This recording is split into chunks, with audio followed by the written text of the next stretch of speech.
पडलेल्या सुखोई विमानाच्या संदर्भात जो पायलट गेला तो नागपूरचा होता आणि त्यांच्या देखील घरच्यांनी ही चौकशीची मागणी केली आणि एस्पेशली तुम्हाला आवाहन केलंय की यात लक्ष घालावं.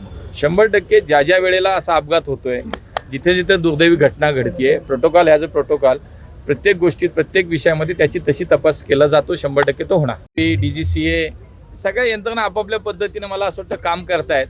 प्राथमिक अहवाल आपल्या समोर आलाय, पण मला असं वाटतं त्याच्यामध्ये शेवटी अंतिम अहवाल आल्यानंतरच काय बोलणं योग्य होईल. या युद्धाचा एक परिणाम नाही, असं होत नाही, कारण शेवटी आता प्राथमिक अहवाल जो आला त्याच्या अनुषंगानं त्याची सखोल चौकशी होईल. त्याच्या प्रत्येक छोट्या छोट्या गोष्टीचा विचार होईल, सर्व बाजूनं त्याचा तपास होईल आणि मला असं वाटतं की मग त्याच्यावरती बोलणं योग्य होईल. या चौकशांचे काही प्रोटोकॉल ठरलेले असतात. प्रत्येक वेळेस असे अपघात झाले की कशा पद्धतीने चौकशी केली जाईल. या सगळ्या प्रकारामध्ये तुम्ही सिव्हिल एव्हिएशन मिनिस्टर म्हणून, स्टेट मिनिस्टर म्हणून काही स्पष्ट सांगू शकाल का की सगळे प्रोटोकॉल फॉलो केले? तेच सांगितलं आपल्याला की आयकाओच्या नियमाप्रमाणे अपघात झाल्यानंतर 1 महिन्याच्या आतमध्ये प्राथमिक अहवाल देणं हे बंधनकारक असतं आणि म्हणून हे मी तुम्हाला मागेही सांगितलं होतं. त्यामुळे 1 महिना पूर्ण होण्याच्या अगोदरच प्राथमिक अहवाल आला.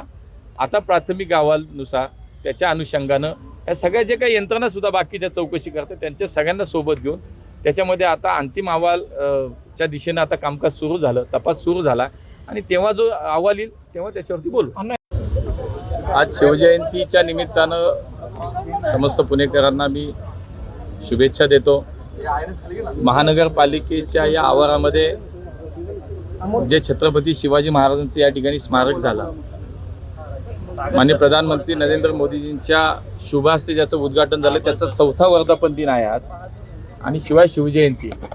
त्यानिमित्तानं माननीय महापौर असतील, आमचे महापालिका आयुक्त, बाकी आमचे पदाधिकारी सगळ्यांच्या समवेत या ठिकाणी छत्रपती शिवाजी महाराजांना अभिवादन करण्यासाठी आम्ही एकत्र आलो आणि दरवर्षी इथं या निमित्तानं येणं होतंच. पण आज शिवजयंती आहे. संपूर्ण महाराष्ट्रामध्ये आज तिथीप्रमाणे शिवजयंती साजरी केली जाते. तोच उत्साह पुण्यामध्ये सर्वत्र आपल्याला आज पाहायला मिळतोय. अण्णा दुबईमध्ये अडकलेल्या लोकांसाठी काय आपण पाठपुरावा करतोय? किती लोकांना परत आणू शकतो? नाही, याच्यामध्ये विषय असा आहे की आत्ता बघा, मागच्या वेळेला आपण पाहिलं असेल की पहलगामच्या वेळेला देशांतर्गत लोकांना आपल्याला या राज्यातून त्या राज्यात आणायचं होतं किंवा वेगवेगळ्या ठिकाणी न्यायचं होतं. त्यामुळे थेट विमान सेवा आपण त्या ठिकाणी सेवा देत त्यांना आणता आलं.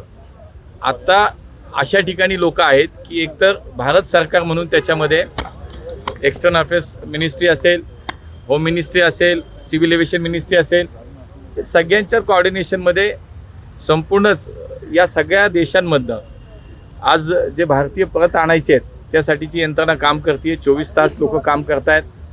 महाराष्ट्रामध्ये, पुण्यामध्ये सुद्धा आता लोक टप्प्याटप्प्याने येतील. कारण असं आहे की मुळामध्ये एअरस्पेस बंद होत्या, एअरपोर्टवरती सुद्धा आपण पाहिलं की एअरपोर्टसुद्धा बंद होते. आता जशी जशी हळूहळू सेवा सुरळीत होते तशी तशी आता लोक यायला सुरुवात होती आहे. पण जिथे अजूनही विमान सेवा सुरू नाही आहे तिथल्या भारतीय अडकलेल्या लोकांना तिथल्या एम्बेसीच्या माध्यमातून भारत सरकार त्यांना तिथली सगळी सेवा पुरवते. त्यांची राहण्याची, खाण्याची व्यवस्थेमध्ये पूर्णपणे भारत सरकार त्याच्यामध्ये आता लक्ष घातले. एअरस्पेस जे आहे त्या बंद झाल्यामुळे अडचणी झाल्या होत्या. आपलं बरंच फ्लीट तयार होतं, लोकांना आणायसाठी मात्र जाऊ शकलं नाही. आता त्याच्यात किती सुधारणा झाली आहे? 100% जशी जशी परिस्थिती नॉर्मल होईल तशी तशी ती सेवा सुरळीत होईल आणि मग मात्र लोकांना आणण्यासाठी खूप व्यवस्थित त्याची मदत होईल. अजूनही काही ठिकाणी एअरस्पेस बंद आहेत, अजूनही काही विमानतळ बंद आहेत.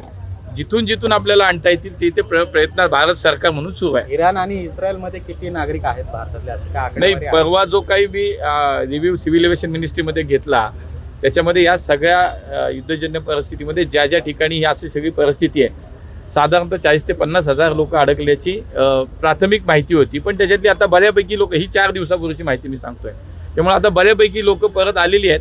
हळूहळू ते सुरळीत होऊन जाईल. VSR कंपनीचे मालक VK सिंग यांची काल इन्क्वायरी झाली. VIP ट्रीटमेंट दिली असा आक्षेप रोहित पवारांनी दिलेला आहे. पोलिसांच्याच गाडीमधून त्यांना बाहेर काढण्यात आलं. या सगळ्या चौकशीवर रोहित पवारांनी आक्षेप घेतलेला आहे. पारदर्शकपणे ही चौकशी होईल का? मला असं वाटतं की जे ती तपास यंत्रणा आपापल्या ठिकाणी आपापलं काम करते. आता कोणाचं काय मत आहे, त्यांचं ते मत आहे, त्यांनी मांडलं, मी त्याच्यावर काहीच बोलू शकणार नाही.